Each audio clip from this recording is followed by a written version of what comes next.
पहले एनटीए को दे डाली क्लीन चिट। आपको स्पष्ट करूं, देयर इज नो करप्शन। जब आया सुप्रीम कोर्ट का फैसला तब शिक्षा मंत्री धर्मेंद्र प्रधान की कैसे बदली जुबान।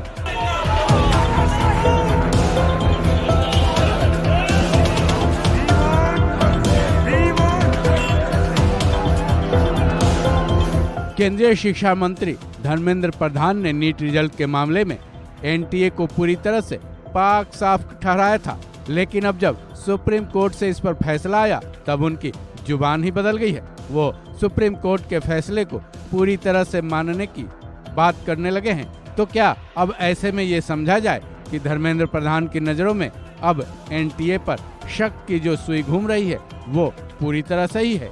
वहीं धर्मेंद्र प्रधान ने इस मुद्दे के लिए कांग्रेस को भी जिम्मेदार ठहरा दिया है। कैसे, चलिए सुनते हैं अब उन्होंने क्या कुछ कहा है। निश्चित रूप में कोर्ट की आदेश के हिसाब से हम सब बंधे हुए हैं। जैसे कल भी एक आदेश आया है कि इन बच्चों को ऐसे ही तरीके में री एग्जामिनेशन की अवसर दे दिया जाए। कोर्ट जैसे कहेगा उसको सबके लिए मान्य होगा। और एक कहीं न कहीं सबके बीच में जो कुछ लोग सवाल खड़ा कर रहे हैं एनटीए की विश्वसनीयता पर, इस पर आपका क्या कहना है? देखिए, कुछ लोगों को देश में ऐसे एग्जामिनेशन व्यवस्था पसंद नहीं है। थोड़ा गहराई से देखो उनके पीछे कौन है, और उनकी मैं विद्यार्थियों की आकांक्षा, विद्यार्थियों की मन की बात को सम्मान करता हूं, उनको आश्वस्त करता हूं।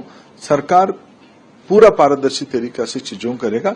बाकी राजनीतिक कारण से जो कुछ बोल रहे हैं उनको बोलने दीजिए। और आखिरी सवाल सर, कांग्रेस पार्टी जिस तरह से इस पर सामने आई है और आरोप लगा रही है कि इसमें गड़बड़ हुआ है, उस पेपर लीक हुआ, सरकार की विश्वसनीयता पर और पूरे एग्जामिनेशन प्रोसेस पर सवाल खड़ा कर रही है। देखिए, कांग्रेस पार्टी इस देश में भ्रम फैलाने के लिए जिम्मेवारी ले लिया है। 4750 सेंटर में परीक्षा हुई है। 23,33,000 विद्यार्थी परीक्षा दिए हैं। जो अनमोलिश की ध्यान में आई है, ये एक जगह पे 6 की आई थी, जिसकी समाधान सुप्रीम कोर्ट के आदेश के हिसाब से हो गया है। बाकी 1-2 जगह की समस्या सामने अखबारों के माध्यम से, मीडिया के माध्यम से आई है।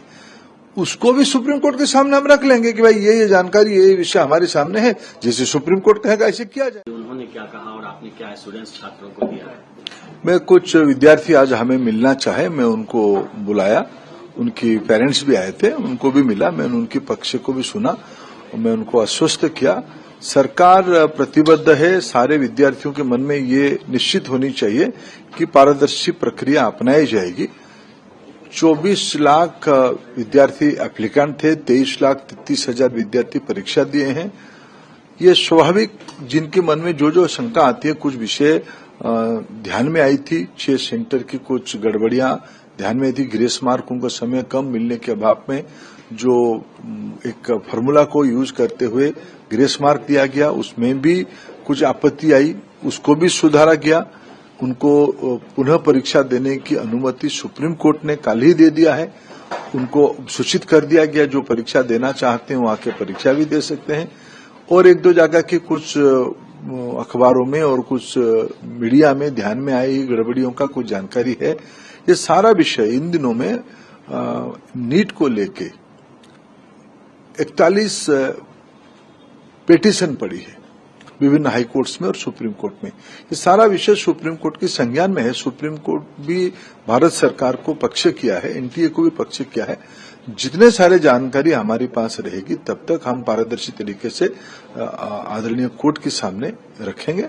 और कोर्ट की फैसला, हम जैसे कल एक समाधान निकला कि नहीं, इस प्रकार के लोगों को रीटेस्ट का अनुमति दे दिया जाए। कोर्ट जैसे कहेगा वैसे किया जाएगा। मैं सरकार की ओर से सारा विद्यार्थियों को आश्वस्त करता हूं, पारदर्शी तरीका अपनाई जाएगी। कोई घबराने के कारण नहीं है। परीक्षा अच्छी हुई है। 1-2 जाकी घटना संज्ञान में आई है, उसमें भी जो इंक्वायरी चल रही है, जो कोर्ट की संज्ञान में रहेगा, जो कोर्ट कहेगा ऐसे कर लिया जाएगा।